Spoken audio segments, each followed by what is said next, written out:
This month, we've got brand new cozy life sims with fully customizable worlds, whimsical and story-rich adventures to soothe our souls, and of course, some irresistibly cute cozy games, including charming shopkeeping titles, town simulators, and even a roguelite. And honestly, some of these games are among my most anticipated titles this year. So let's have a look at the 10 best cozy games of March and stick around until the end to learn about my favorite one. Enjoy!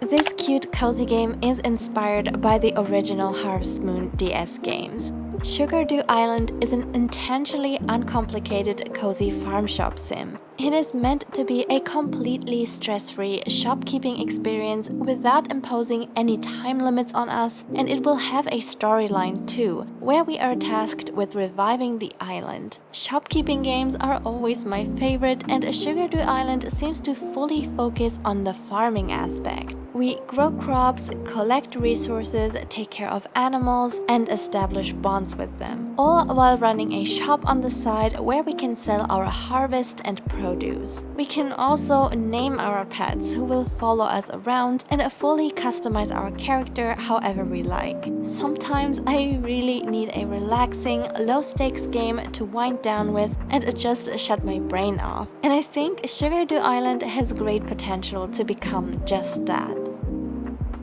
Witchcraft, herbology, and cute little critters. This and more await us in Grimoire Groves. As a roguelite and a cozy dungeon crawler, it is definitely one of the rarer genres you will see in the cozy category. But it is undeniably cute and definitely worth a try if you are already charmed by its colorful and vibrant design. As a witch, we will master a variety of spells to balance the power of the 4 elements in order to explore the grove and repopulate it with adorable creatures that we can befriend. If you love witchy games, you will probably fall in love with Grimoire Groves very easily. And we can even have our own little cottage to decorate and personalize our gameplay. This one is probably my second biggest highlight for March, 2 Point Museum. If you like both cozy and quirky games, look no further. The 2 Point series is famously known for its punny humor and ridiculous dad jokes, and 2 Point Museum is no exception. It combines that humor with a fun management sim. This time we get to build, decorate, and expand our very own museum. We send experts on treasure hunts to find unique exhibits, and we can display these exhibits to attract 18 different types of quirky visitors. Of course, there is also a lot of management involved, including maintenance, security, and visitor satisfaction. I think 2 Point Museum definitely has the power to brighten your day with its sheer randomness. And if you want to hear more about it, I'm currently working on a review, so please stay tuned.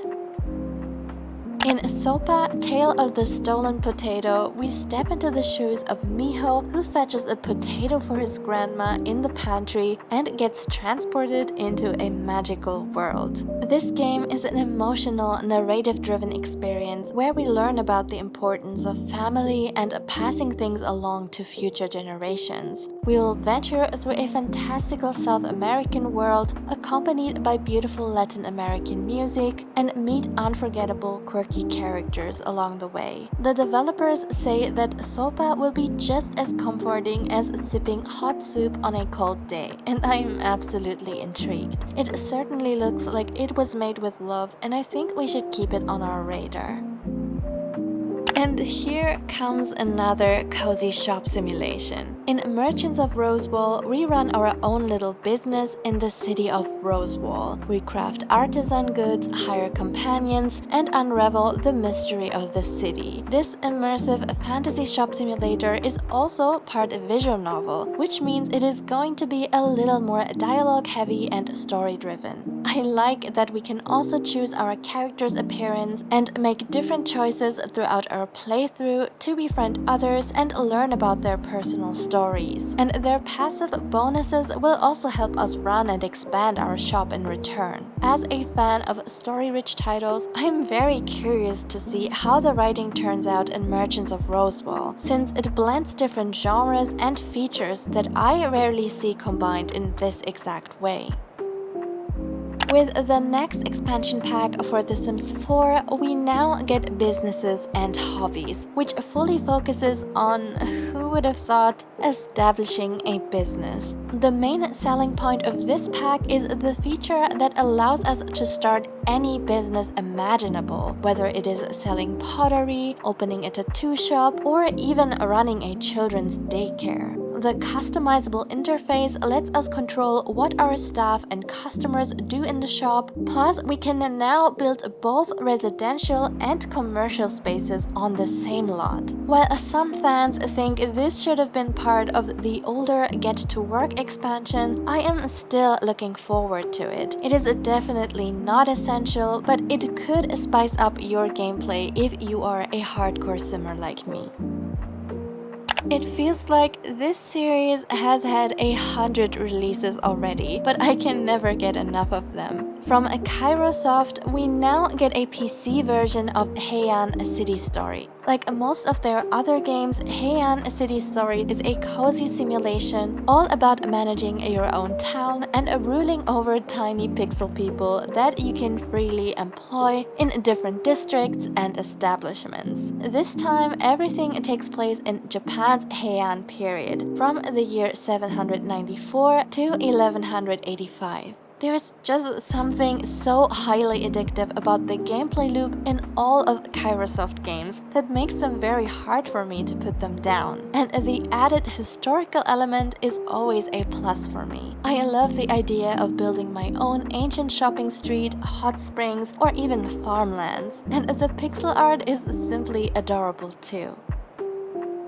Two adorable town simulation games from 2007 are now headed to Steam after receiving a Nintendo Switch re-release last year. MySims and MySims Kingdom are two spin-off titles from the Sims franchise that can be enjoyed by both fans and casual cozy gamers. In both games, we take a leading role in restoring our town from the ground up, while MySims focuses more on designing furniture and decorating houses. MySims Kingdom is heavier on rebuilding structures and solving little puzzles. As a simmer, I always enjoyed these two games even though they are vastly different from the mainline series. I find it really relaxing to explore, collect resources, and take on quests for our quirky townsfolk. I have been playing them on my Switch, and while these re-releases don't offer any completely new features, I still think that they are very solid ones that you might enjoy.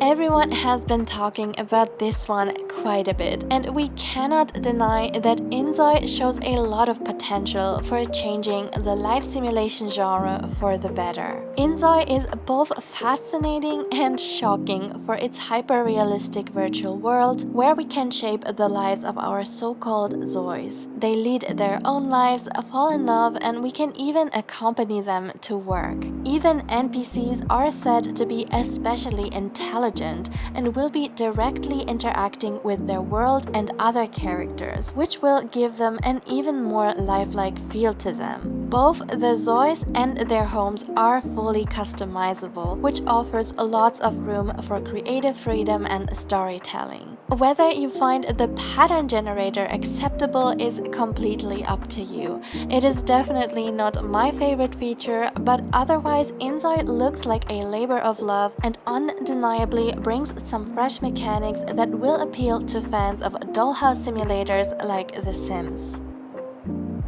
Now, onto my most anticipated game of March, Wanderstop. At first glance, you might think this is just another cozy shop sim, but take a closer look and you will realize there is a lot more beneath the surface. Wanderstop is a narrative-centric game about tea and change. We play as Alta, a fallen warrior trying to get back on her feet. She's taken in by a friendly tea shop owner who invites her to help run his shop. I love that we get to choose from a variety of tea flavors, grow ingredients from scratch, and serve tea to customers, each with their own personalities and preferences. Over time, we will build connections, create memories, and fill our shop with photos, all while uncovering the truth behind certain events. And having played this game already, I can tell you there is a few big surprises that will keep you completely invested. It's been a long time since a cozy game had me this hooked and fully immersed. I wholeheartedly recommend it, and I will also have a review up on my channel soon. Now, which cozy game caught your attention this month, and which ones are you going to put on your backlog? Let me know in the comments. But for now, this is it from me. Have a wonderful day, lovelies, and see you for more cozy game content.